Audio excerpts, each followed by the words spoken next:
Kasunod ng Finance Department, nagpahayag na rin ang NEDA ng posisyon ito kaugnay ng pagtigil ng operasyon ng POGO sa bansa. Bilyong piso man daw ang posibleng mawala sa gobyerno. Mas malaki naman daw ang dulot nitong benepisyo. Nakatutok si Ivan Mayrina. Sa kabila ng mga panawagan tuluyan na ipagbawal ang mga POGO sa bansa, wala pa rin opisyal na posisyong binibitiwan ng Pangulo tungkol sa issue.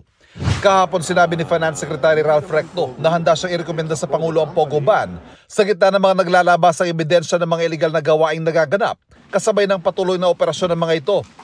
Si NEDA Secretary Arsenio Balisacan, muli iginiit ang posisyong pwede na ring tuluyan pagbawal ang mga POGO.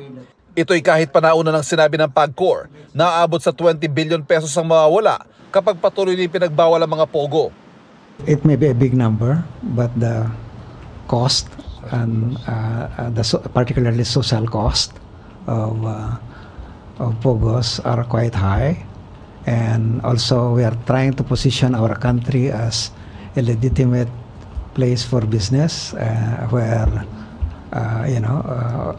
we are trying to attract investors to come, tourists to come, and so the least that we want is to have a reputation na nandito yung mga criminals. Hindi pa raw ito pinag-uusapan sa gabinete ngayon ayon kay Balisacan, pero sakaling humanto nga sa ganito, mababawi raw ito sa ibang mga paraan. Sa paraang mas angkop sa direksyon ng gobyernong makaakit ng mamumuhunan at lumikha ng mga dekalidad na trabaho. If we expand the businesses, then we generate more revenues from income taxes, corporate taxes, from all kinds of, if we import some equipment, we also derive tariffs revenues there. So if you put all this together, there should be more than what you lost in the POGO. Ang Department of Labor and Employment ngayon pa lang pinaghahandaan na ang pagsalo sa may 22,000 POGO workers sa maaaring mawalan ng trabaho sakaling magkaroon nga ng total POGO ban.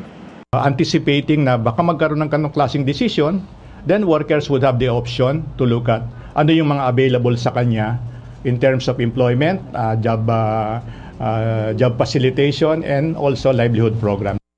Para sa GMA Integrated News, Ivan Mayrina, nakatutok, 24 oras.